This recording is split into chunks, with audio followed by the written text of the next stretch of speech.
नमस्कार दिव्यांग मित्रमैत्रिणींनो, दिव्यांगांचा आवाज बोलानुभवाचे या चॅनलमध्ये मी ओमकेश आपल्या सर्वांचं सहर्ष स्वागत करतो. या विषयावरती आपण याआधीही व्हिडिओ बनवलाय, पण अनेकदा बनवण्याचं कारण असं की त्यावेळेला आपली फॅमिली छोटी होती, म्हणजे 100-150 मेंबर्सची आपली फॅमिली होती. पण आता वाढत चाललेली आहे फॅमिली आणि आत्ताची फॅमिलीची गरज समजून किंवा गरज ओळखून आपण हा व्हिडिओ बनवतोय. पण तो व्हिडिओ किंवा त्या विषयाला हात घालण्याआधी मी एक विनंती करू इच्छितो की तुम्ही माझे व्हिडिओज पूर्ण पाहत चला.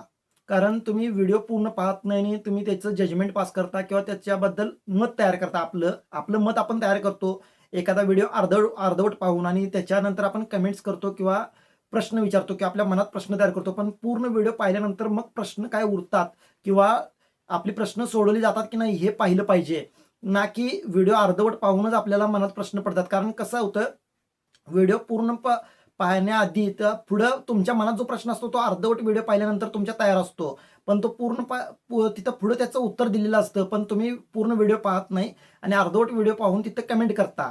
मग त्याच्याऐवजी जर तुम्ही पूर्ण व्हिडिओ पाहिल्यानंतर तुमच्या मनात जे काही कोणताही प्रश्न असेल तर तो प्रश्न कमेंट बॉक्समध्ये टाकला तर खूप बरं होईल.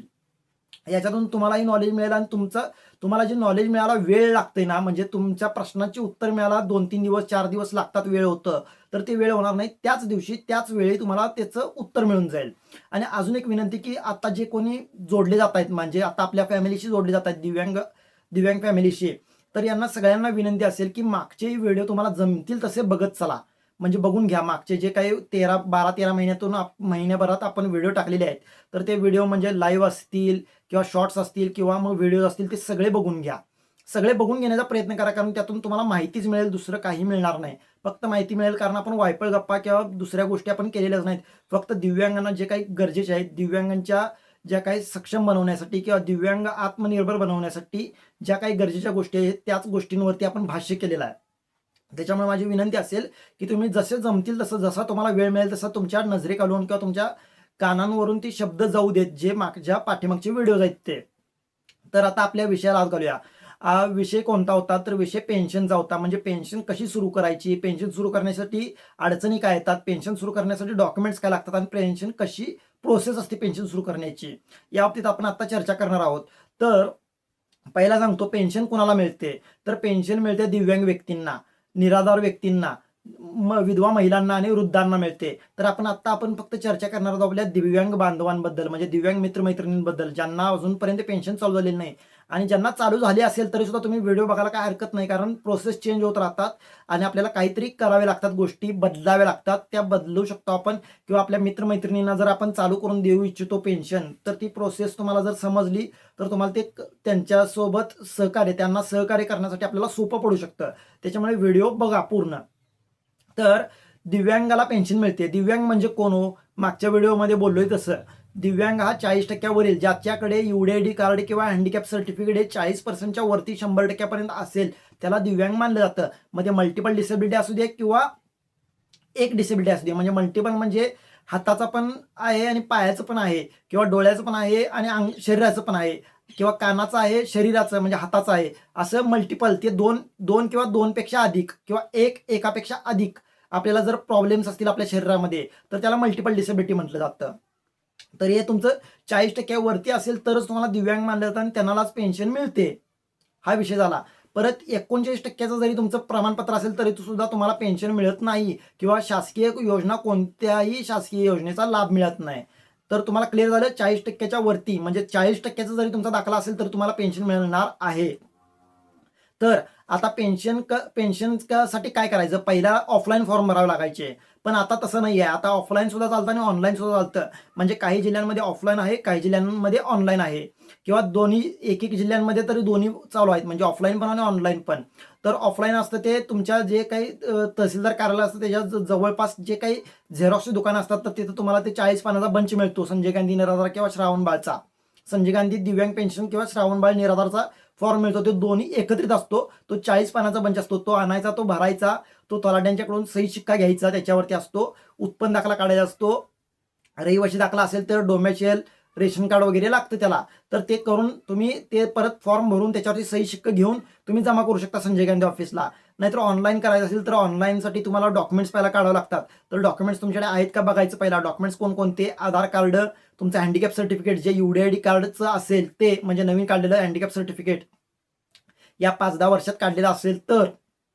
परत तुमचं तिसरं म्हणजे उत्पन्न दाखला. उत्पन्न दाखला 50,000च्या आतला लागतो उत्पन्न दाखला. तर तो मी तलाट्यांना विनंती करेन की सगळ्या जे कोणी दिव्यांग म्हणून तुमच्याजवळ जर उत्पन्न दाखला मागायला येत असतील आणि पेन्शनसाठी मागायला येत असतील तर त्यांना 50,000च्या आतला उत्पन्न दाखला विनंतीपूर्वक द्यावा, विनंती करतोय.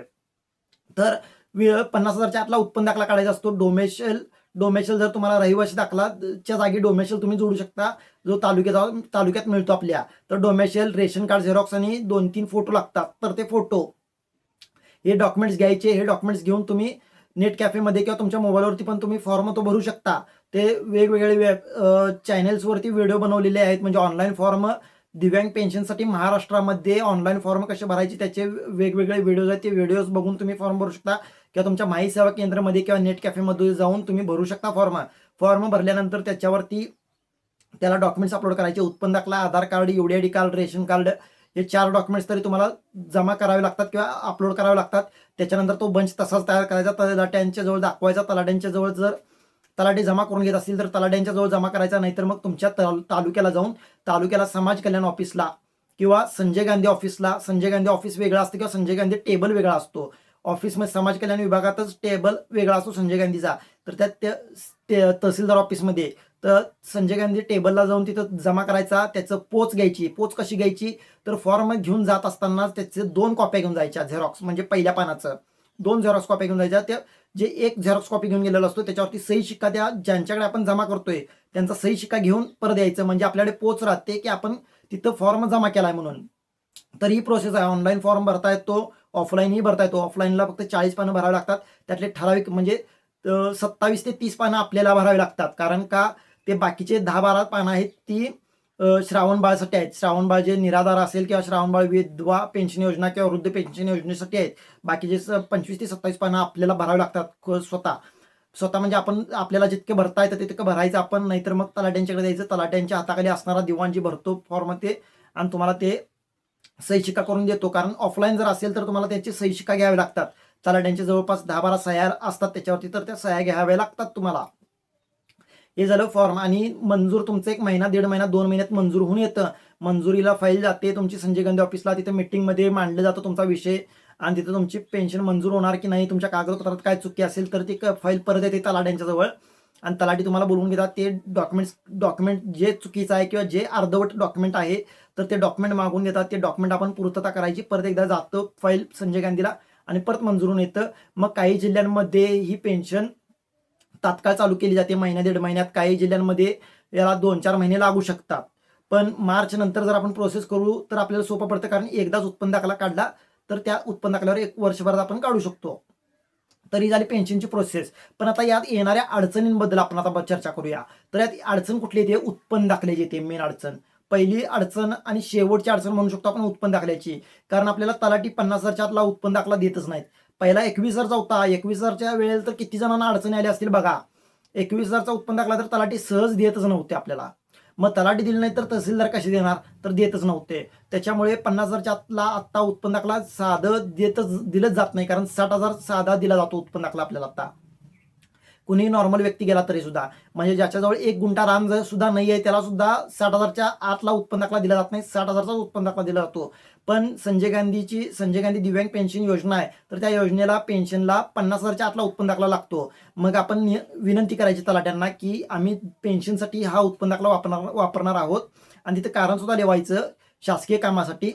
मग त्यांना विनंती करायची की आम्हाला 40,000चा किंवा 45,000चा किंवा 50,000, 49,000चा किंवा 35-30,000चा उत्पन्न दाखला आम्हाला द्या जेणेकरून आम्हाला पेन्शन चालू होईल, असं विनंती करून बघायची. आणि तरी सुद्धा ते नानुकूर करत असतील तरी सुद्धा ते एक काही ठिकाणी तलाठी नानुकूर करतात किंवा देतच नाहीत. आपल्याला भरपूर सारी कारणं दिली जातात की तू कमवतोयस किंवा तुझे घरचे कमवतायत किंवा तुझ्या घरच्यांचं शेती आहे जास्त, 1-2 एकर शेती आहे की 3-4 एकर शेती आहे किंवा तुझं स्लॅबचं घर आहे किंवा असे भरपूर सारी कारणं दिली जातात.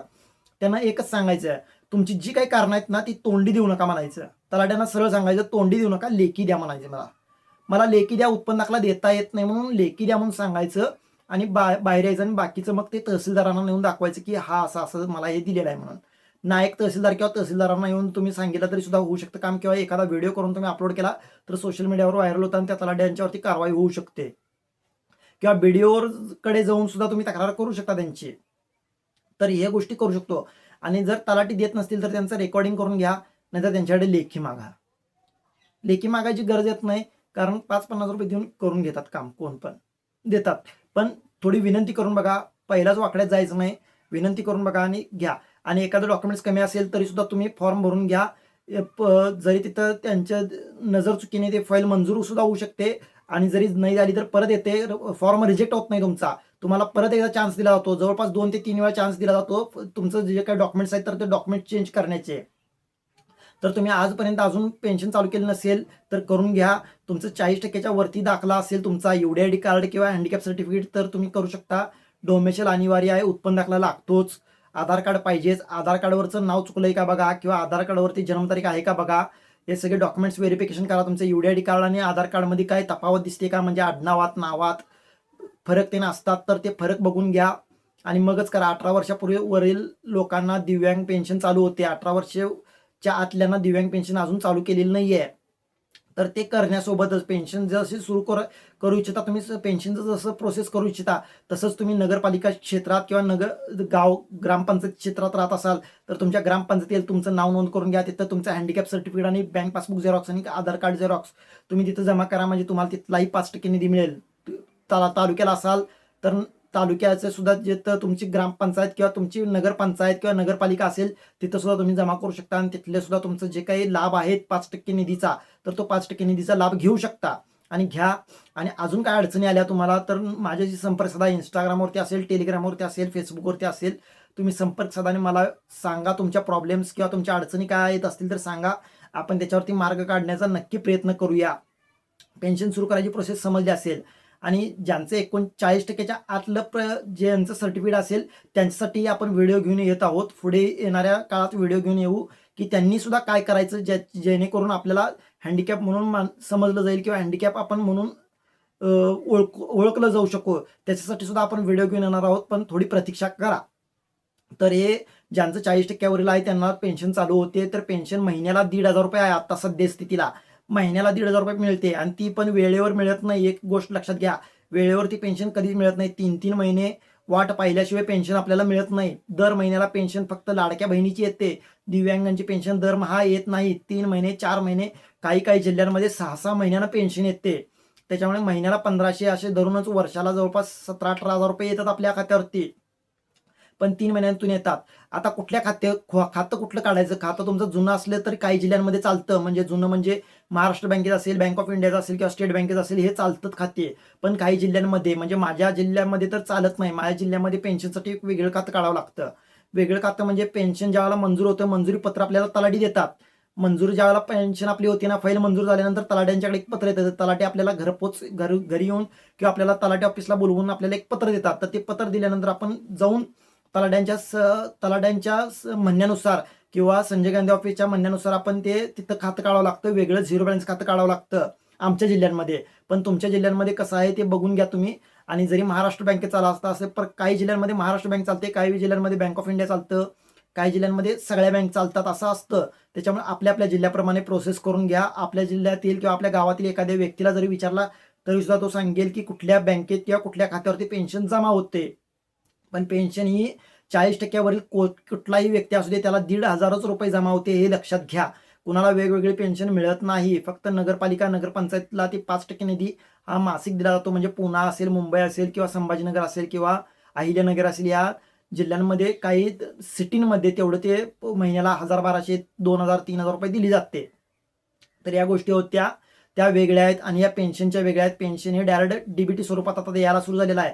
तुम्ही खातं आता कुठलं जरी जोडला तरी तुमचं ज्या बँकेला तुमचं आधार कार्ड लिंक असेल त्याच खात्यावरती तुमची पेन्शन जमा होते. कारण आता आधार कार्डवरतीच पैसे पाठवण्याची पद्धत ही चालू केलेली आहे, आणि ती खूप चांगली पद्धत आहे. डीबीटी स्वरूपात एकनाथजी शिंदेनी ही योजना किंवा ही सुविधा आपल्याला लागू केलेली आहे. त्याच्यामुळे हे खूप चांगलं झालेलं आहे की ज्यांच्या खात्याला आधार कार्ड लिंक आहे त्यांच्या खात्यावरती पेन्शन जमा होतेच. पण दरवर्षी लक्षात घ्या, काही ठिकाणी दरवर्षी हयातीचा दाखला बँकेमध्ये द्यायला लागतो. हयातीचा दाखला दिला नाही की तुमची वर्षानंतर पेन्शन बंद सुद्धा होऊ शकते. तर या गोष्टींची काळजी घ्यायची. ज्यांची पेन्शन सुरू आहे त्यांनी सुद्धा लक्षात घ्या. जर तुमची पेन्शन तटली असेल तर तुम्ही डीबीटीचे डॉक्युमेंट्स कंप्लीट करून घ्या, किंवा हायतीचा दाखला जर तुमच्या बँकेमध्ये मागत असतील तर ते हायतीचा दाखला सुद्धा बँकेमध्ये तुमच्या नेऊन जमा करा आणि तुमची पेन्शन परत एकदा पूर्ववत सुरू करून घ्या. या गोष्टी होत्या. पेन्शन कशी सुरू करायची ते समजलं असेल. आता आपण भेटू पुढच्या व्हिडिओमध्ये. तोपर्यंत जय महाराष्ट्र, जय दिव्यांग.